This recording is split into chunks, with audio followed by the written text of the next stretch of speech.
Just Nick's clutchness to come in two huge spots and get the job done both times. Yeah, we obviously need to throw more strikes. Kind of fortunate tonight, to be quite honest with you. I think they left 13 guys stranded. I think we had 4 leadoff walks to start innings. But the young guys made pitches when they needed to, and that's the most important thing. I think the first 4 pitchers were all freshmen. 2 of them had not seen the mound yet, so that was encouraging. Made a couple of defensive mistakes there that could have hurt us, but I thought getting out of the first inning was big for Nate. And Blake Reese obviously had a really nice night offensively, and we had a couple of ribbies and a couple of hits. But we hit the ball hard at times. But I think probably the most disappointing part was that base loaded nobody out, and we just got to do a better job. But the most important thing is we're finding ways to win, and we haven't really gotten going offensively yet. And once we get going offensively, and we all know we are at some point with our pitching, we'll probably be pretty tough to beat. Even though I only have 2 hits going into the 7th, but got to hit the ball well. Lang really hit the ball well. Is that encouraging to see the guys are still timing things up and squaring balls up? Yeah, and Keenan Bell hit a ball hard, and we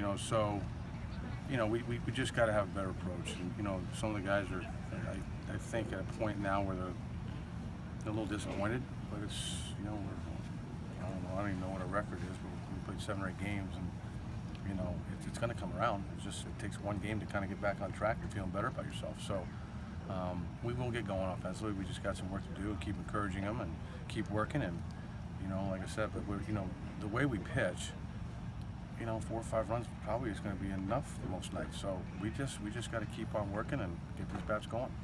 What do you see from Nate tonight that he can grow from and improve on the next start? Well,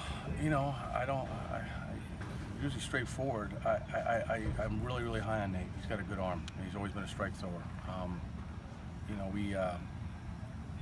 We need to get him going a little bit more. He made a pitch, I think, in the first or second with runners on, a 2-2 changeup that he got to pop up in the infield, which was a really nice pitch. Probably saved him in that inning. But we got to limit the leadoff walks, and we had a lot of 3-ball counts. We had a 3-ball count with the bases loaded, and Nick did a nice job of coming back. But we've got to get better. We've got to get better. Probably tonight was a game that we won. That maybe you play the same game 10 times in a row, you probably lose 9 out of 10. But we found a way to win, and we used a lot of different guys, and the box score is probably a nightmare.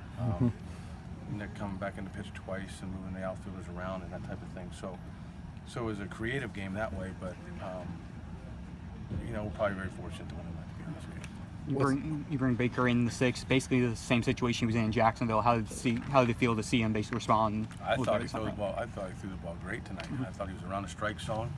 I think that their leadoff hitter had a nice at bat against him and kept fouling some balls off, and they got to hit the right field. But they've got an older lineup too. I mean, I think 7 of the 9 hitters are either juniors or seniors, and we're running out 4 freshmen, and 2 of them haven't pitched. I think that's a huge positive, and there's a lot to be said about players that have 400 or 500 college at bats underneath their belt, and then you got guys going on the mound that have never pitched before in a live game. So from that standpoint, I couldn't be more pleased. What's the challenge for Nick in leaving the mound, changing mindsets, going to the field, and having to come back and get back in that pitching mindset? I think he likes it. We've talked about it a lot. There's another scenario to where we would put Rubio, if a lineup is split left, right, we can put Rubio out in right. He's been taking fly balls all the time. So you put him out in right field for a hitter and bring him back in to face the right-hander. And, so there's a lot of different things we can do. So we've had to spend a lot of time, knowing the DH rule inside and out. But we've got some baseball players that can do both. And it makes it kind of fun. It's creative, but you hate to do that all the time, but it was fun. It was fun tonight. Is it good to see the bottom of the lineup produce when maybe the top wasn't as much tonight? Well, I said that I think before the season started, I thought our lineup is good on the bottom half, and that's why I was so encouraged about the offense and where it could be and where it could be at the end of the year. We just got to get some of these guys going that I know are going to hit. Do you have an idea for who's starting tomorrow? Probably Michael Byrne. We need to get Tyler Dyson out there. He's got a big arm. He's got to get out there and pitch. Nick Long's got a good arm. He needs to get out there and pitch. You got Baker who come back for maybe an inning, and you got Langworthy to pitch tomorrow. And Ruby could probably come back for an inning.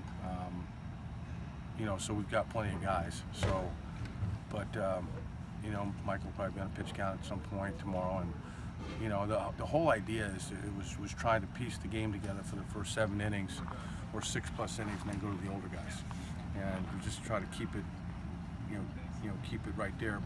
And that'll probably be the case tomorrow as well.